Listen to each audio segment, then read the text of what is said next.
Joueurs et joueuses de Smite, je suis ravi de vous accueillir dans ce premier top 5 français. Je suis Rod. Let's rock!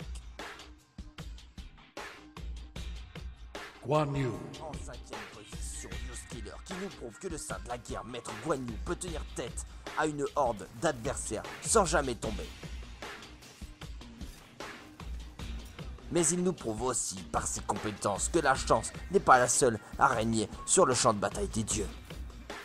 La succession de ces évitements, doublée d'une stratégie, lui permet ainsi efficacement de mener jusqu'à 4 adversaires en bateau et de s'en sortir indemne.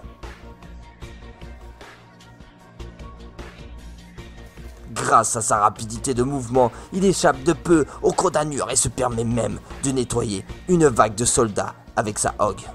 Impressionnante démonstration. Classé 4ème, Sun Wukong. Gaara 51. Le roi des singes impose sa suprématie en joute et n'hésite pas à poursuivre les 3 adversaires affaiblis. Et ce n'est pas un simple contrôle qui l'empêchera de mettre à terre successivement Tyr, Nuwa et Anur.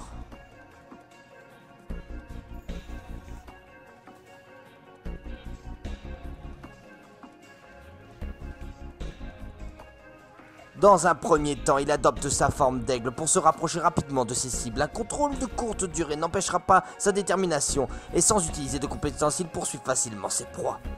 En se rapprochant dangereusement, il avance Tyr d'un simple tournoiement de bâton. Bâton magique, il fait d'ailleurs grandir jusqu'à atteindre sa seconde cible, Nuwa, qui tombe à son tour. Anur, totalement apeuré, tente quant à lui de fuir, mais c'était sans compter sur la réactivité de Gaara, qui se transforme cette fois-ci en tigre et s'en va molester le lion dans sa propre fontaine des soins. Triple kill, action parfaite.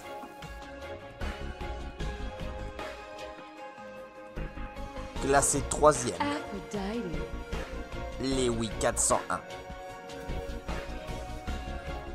La déesse de l'amour n'est pas si simple à tromper. En effet, malgré le fait qu'elle soit un soutien, elle n'en est pas moins un puissant mage. Lewi nous le prouve en effectuant un triple kill avec une simplicité déconcertante.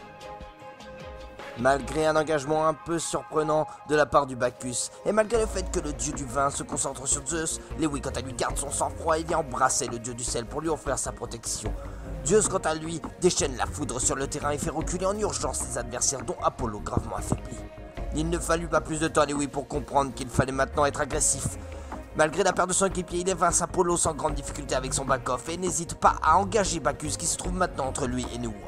Le dieu du vin, malgré sa grande résistance, finit par tomber sous les battements d'ailes des oiseaux de l'amour. Une poursuite sous tourelle, sans grand risque, et une embrassade bien placée permet à Lewi d'enchaîner et d'achever son action avec un back-off puissant, et cela sous les yeux du phénix. Magnifique enchaînement.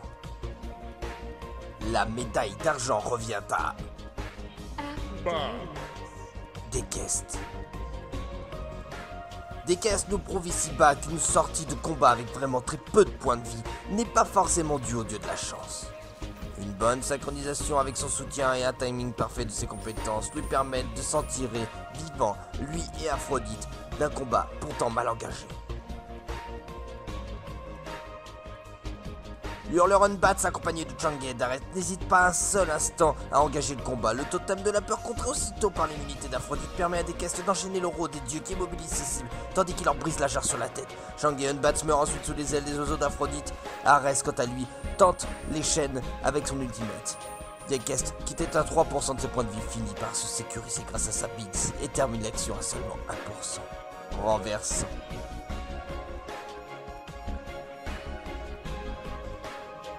Et la première place revient tout naturellement à Youskiller, qui brille encore une fois dans un combat à 3 contre 1. Seul contre Chak, Ra et Thanatos.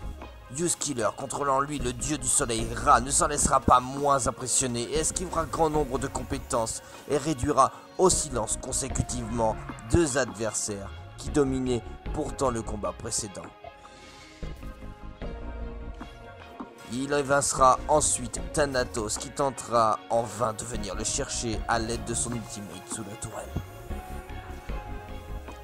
C'est avec facilité que Use Killer passe entre Chuck et Ra à l'aide de son éblouissement, ralentissant et esquivant ainsi les rayons du Ra adverse. Une fois sous tourelle, il n'hésite pas à se retourner, enchaîner son halo de soin et son rayon qui lui permettent de mettre à 20% de ses points de vie Ra. Chuck, entrant dans la danse, se précipite sur lui à l'aide de sa téléportation. Le ralentissement de l'éblouissement empêche le dieu de la pluie de prendre la fuite, tandis que l'ultimate du Ra adverse passe à côté de Chuck, lui finit par tomber sous les coups de soldats matricules 225 et 226.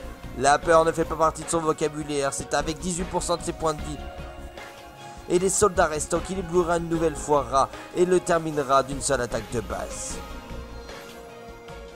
L'exploit ne s'arrête pas là, Thanatos fait alors son rentrée en jeu et arrive par les airs. Un simple changement de direction bien réalisé fait se précipiter la main de la mort sous tourelle.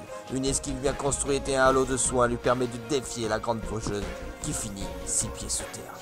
Use Killer est loin d'être un simple joueur, il pourrait bien lui aussi un jour rentrer dans la légende. N'hésitez pas à rejoindre la communauté Smite France sur www.smitefrance.fr. C'était Harod pour votre plus grand plaisir.